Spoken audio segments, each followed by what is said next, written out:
Salah satu ciri khas daripada sekte sesat Khawarij adalah menggunakan dalil-dalil baik dari Al-Quran ataupun dari sunnah Rasul Shallallahu Alaihi Wasallam yang konteksnya untuk orang-orang kafir, itu digunakan untuk menembak ataupun menyudutkan kaum muslimin.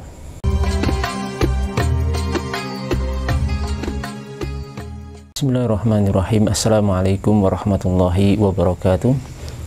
Alhamdulillahi rabbil alamin, wassalatu wassalamu ala asyrafil anbiya'i wal mursalin sayyidina Muhammadin wa ala alihi wa sahbihi wa man tabi'ahum bi ihsan ila yaumiddin, thumma amma ba'd.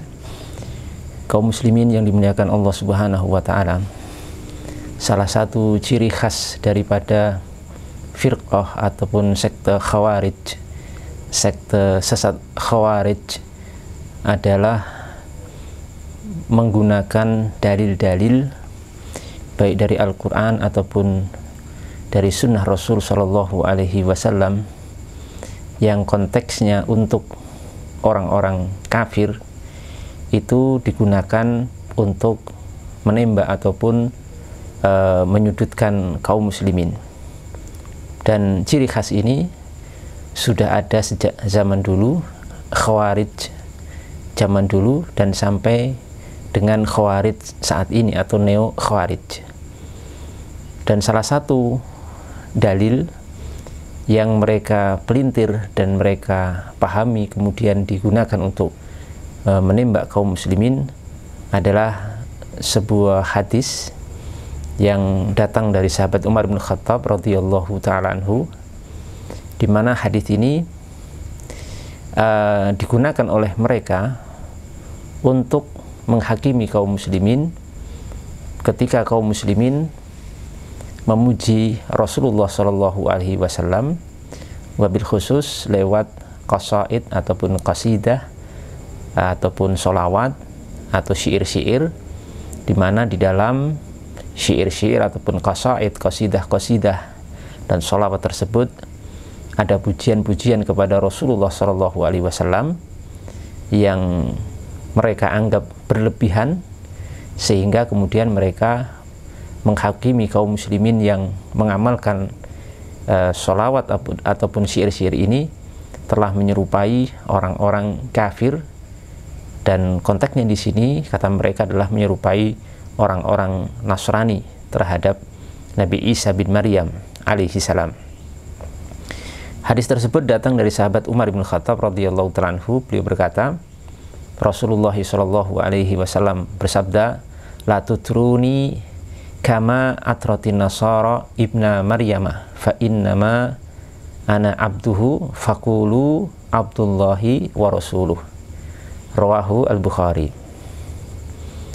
Yang artinya, la tutruni, janganlah kalian, kata Rasulullah Shallallahu Alaihi Wasallam, memuji aku berlebihan, kama atratin nasara ibna Maryama, sebagaimana orang-orang Nasara telah memuji berlebihan Isa bin Maryam. Fa innama ana abduh, dan sesungguhnya aku adalah hanya seorang hamba. Faqulu, maka adalah kalian mengucapkan tentangku, kedudukanku, Abdullah wa rasuluhu, sebagai hamba Allah dan juga utusannya. Hadis ini diriwayatkan oleh Imam Bukhari di dalam Sahih beliau. Jamaah yang dimuliakan Allah Subhanahu wa taala, di dalam hadis ini bagaimana Rasulullah Shallallahu Alaihi Wasallam melarang kita dari memuji beliau secara berlebihan. Akan tetapi perhatikan larangan di sini, al-itra atau memuji di sini maknanya adalah al-mubalaghatu fil madah wal ghuluwu fil thana, yaitu berlebihan dalam memuji dan menyanjung secara ekstrim, atau dalam keterangan ulama yang lain, pujian yang di dalamnya ada bentuk sifat ghulu, ekstrim, kebatilan serta kebohongan. Itu makna al-itra, la tutruni di dalam hadis ini. Ya, di sini Rasulullah SAW itu melarang kita memuji beliau berlebihan, tapi larangan ini tidak serta-merta berhenti sampai di situ saja. kita harus pahami larangan ini dengan mencermati kalimat berikutnya, bahwasanya Rasulullah SAW ketika melarang kita untuk memuji beliau berlebihan, beliau mengikutkan kalimat yang setelahnya, kama atrotin nasara ibna Maryama, sebagaimana orang-orang Nasrani berlebihan memuji Isa bin Maryam. Jadi di sini dijelaskan oleh para ulama kita, di antaranya dalam kitab Mirqah al-Mafatih, ya, dalam kitab Mirqah al-Mafatih yang dikarang oleh Al-Imam Ali bin Sultan Muhammad Abdul Hasan Nuruddin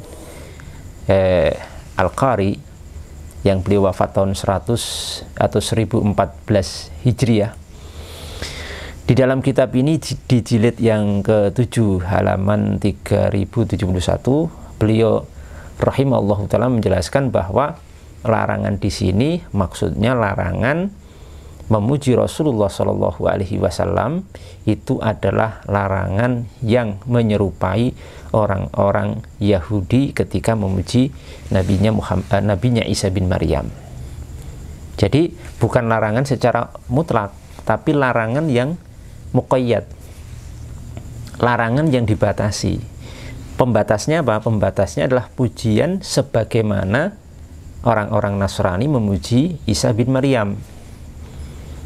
Bagaimana orang-orang Nasrani memuji Isa bin Maryam adalah pujian yang berlebihan, yang melampaui batas, yang terdapat kebatilan dan kebohongan di dalamnya, karena orang-orang Nasrani telah menjadikan Nabi Isa bin Maryam itu melampaui kedudukannya sebagai seorang hamba dan seorang rasul, diangkat menjadi Tuhan, diangkat menjadi Rob Tuhan, ya, atau anak Tuhan. Jadi Nabi Isa bin Maryam itu dipertuhankan oleh orang-orang Nasrani. Itu yang dimaukan di dalam hadis ini.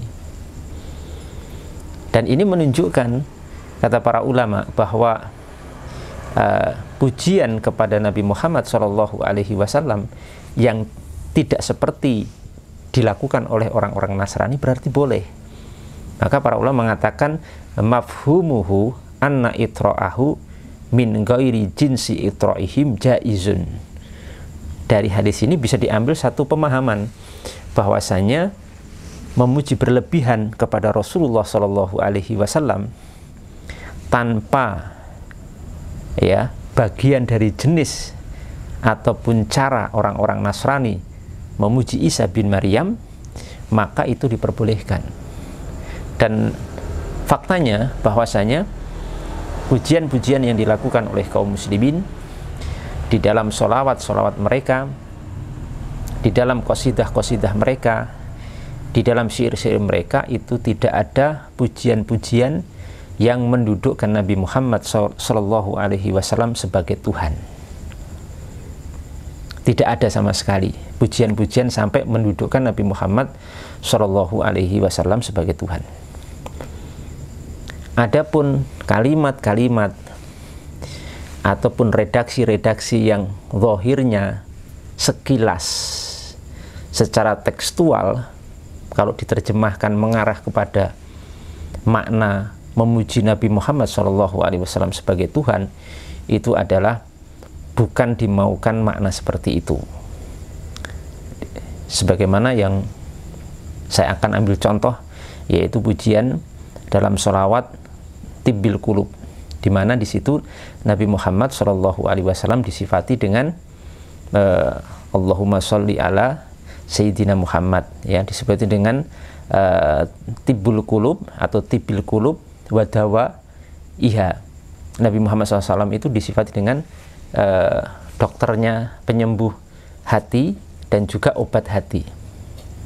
Nah, ucapan ini bukan dimaukan bahwa Nabi Muhammad SAW itu sebagai Tuhan min dunillah, baik yang mengarang ataupun melantunkan sholawat ini. Tetapi ucapan itu hanyalah dimaukan, dimaknai, diyakini hanya sebatas wasilah. Kalau yang menyembuhkan hati yang mengobati hati itu tetap Allah Subhanahu wa ta'ala. Jadi makna tekstualnya tidak diinginkan. Tidak ada seorang pun yang memahami itu sebagai makna yang dimaukan untuk Rasulullah Shallallahu Alaihi Wasallam. Sebagaimana kalau kita mengatakan bahwasanya Nabi Muhammad itu anta syamsun atau anta badrun, kamu adalah engkau ya Rasulullah sebagai matahari atau Anda sebagai bulan, itu bukan kemudian dimaukan maknanya adalah makna secara zahir bahwasanya Nabi itu matahari atau bulan, tidak. Kan tidak masuk akal seperti itu. Tapi yang dimaukan adalah makna yang tersirat di situ bahwasanya Rasulullah SAW itu ya bukan matahari, Rasulullah SAW itu adalah manusia. Tapi Rasulullah itu dimaukan adalah sebagai penerang, penjelas, pemberi hidayah, yang menjelaskan kebenaran dari kebatilan, yang menjelaskan jalan-jalan kepada surga dan menjelaskan jalan-jalan kepada neraka dan seterusnya. Jadi sebagaimana juga kalau kita mengatakan kalau misalkan kita minum obat, kemudian saya sakit ini dan saya minum obat itu sembuh, ya kan? Saya minum obat itu sembuh. Apakah kemudian kita mengatakan seperti itu kemudian menjadikan obat sebagai Tuhan? Tentu tidak. Karena kalau seorang muslim mengucapkan kalimat itu sudah dimaklumi bahwa yang dimaukan itu bahwa obat itu hanyalah wasilah perantara kesembuhan kita, tapi yang menyembuhkan secara hakiki hanyalah Allah Subhanahu wa ta'ala. Ya, dan itu banyak kalimat-kalimat seperti itu. Misalkan si fulan mati ditabrak mobil, kan nggak mungkin kita kemudian menjadikan mobil sebagai Tuhan penentu kematian dari si fulan itu. Karena kalimat itu ketika kita ucapkan, itu yang dimaukan adalah bahwa si fulan itu mati dengan perantara ditabrak mobil, tapi pada hakikatnya yang mematikan adalah Allah Subhanahu wa ta'ala. Demikian juga tadi kalimat yang saya sebutkan dalam sholawat tibil qulub tadi, bahwa Rasulullah SAW itu adalah penyembuh hati dan obat hati, bukan berarti beliau itu diangkat sebagai Tuhan di selain Allah Subhanahu wa ta'ala, tapi hanya sebagai perantara, wasilah. Karena dengan bersolawat kepada Rasulullah Shallallahu Alaihi Wasallam itu adalah merupakan wasilah, karena solawat adalah doa, adalah zikir dan doa yang dengan itu akan membawa keberkahan, ketenangan hati kita, akan membawa kepada kebahagiaan hati kita dan seterusnya, sehingga menjadikan hati yang sakit, hati yang mungkin gundah gulana itu akan menjadi hati yang sehat, akan hati yang tenang dengan wasilah perantara sholawat kepada Rasulullah SAW. Apalagi sholawat-sholawat, dan ini untuk yang lain juga berlaku ya, untuk berbagai qasaid, qasidah yang lain, ataupun sholawat yang lain, atau pujian yang lain, bagaimana para ulama itu telah mengarang kitab-kitab tentang masalah itu. Bahkan sebagian kitab qasidah itu disyarah oleh belasan ulama yang mereka ini adalah para imam-imam besar, dan tidak ada satupun yang kemudian mereka itu menganggap ada redaksi-redaksi yang kemudian dianggap sebuah kesyirikan ataupun menjunjung Nabi Muhammad SAW sebagai Tuhan. Makanya di sini jamaah yang dimuliakan Allah Subhanahu wa ta'ala, bahwasanya yang dimaksud daripada larangan Rasulullah dalam hadis tadi, la tutruni kama atratin nasara ibna maryam fa innama ana abduhu faqul abdullahi wa rasuluhu, di situ bahwa larangan memuji aku Rasulullah SAW itu adalah pujian yang sampai kepada level menjadikan beliau sebagai Tuhan min dunillah, dari selain Allah Subhanahu wa ta'ala. Adapun pujian-pujian yang lain itu tidak masalah. Tidak masalah. Bahkan disebutkan oleh para ulama, ya, para ulama kita rahimallahu ta'ala, seperti Al-Baghawi dalam Syarhus Sunnah, bahwasanya Nasrani, orang-orang Nasrani itu berlebihan dalam memuji Nabi Isa alaihi salam karena telah mengeluarkan Nabi Isa dari kedudukannya sebagai seorang hamba dan utusan Allah Subhanahu wa ta'ala, atau Rasulullah Shallallahu Alaihi Wasallam. Itu merupakan kebatilan, merupakan kesyirikan, merupakan kedustaan, karena faktanya Isa bin Maryam itu bukan seorang Tuhan, bukan anak Tuhan juga, tapi seorang hamba dan utusan Allah Subhanahu wa taala, sebagaimana Nabi Muhammad sallallahu alaihi wasallam. Adapun bagaimana kemudian kalau memuji daripada Rasulullah SAW secara berlebihan, kita katakan tidak ada masalah, karena tadi disebutkan dalam hadis tadi, la tutruni tadi, janganlah kalian berlebihan memujiku, ya. Itu berlebihan memuji itu yang dilarang ketika sampai level menjadikan Nabi Muhammad sebagai Tuhan. Adapun kalau berlebihan memuji Rasulullah Shallallahu Alaihi Wasallam dalam koridor beliau tetap sebagai seorang hamba, beliau sebagai seorang Rasul, ya, tidak keluar daripada itu, tidak terkandung kebatilan, kebohongan, maka tidak masalah. Ya, tidak masalah, karena mafhumnya yang dipahami dari hadis itu kan seperti itu. Janganlah kalian berlebihan memujiku, lah berlebihan memuji yang sampai menjadikan beliau sebagai Tuhan. Kalau tidak sampai menjadikan beliau sebagai Tuhan adalah tidak masalah. Karena bagaimanapun Rasulullah Shallallahu Alaihi Wasallam itu seorang Rasul, seorang Nabi yang sangat luar biasa. Beliau itu adalah afdalul anbiya, Nabi yang paling mulia. Kemudian beliau sayyidu waladi Adam yaumal qiyamah. Beliau sendiri berbangga bahwa nanti di hari kiamat akan menjadi penghulunya para Rasul, penghulunya anak Adam nanti di hari kiamat. Bahkan beliau sendiri lebih mulia dari Nabi Adam sebagai bapak seluruh manusia. Beliau punya mukjizat, beliau punya berbagai mukjizat yang sangat menakjubkan, yang sangat luar biasa. Beliau juga memegang kunci syafaat, ya, satu-satunya Rasul yang mempunyai hak syafaat, pertolongan nanti di hari kiamat dan seterusnya.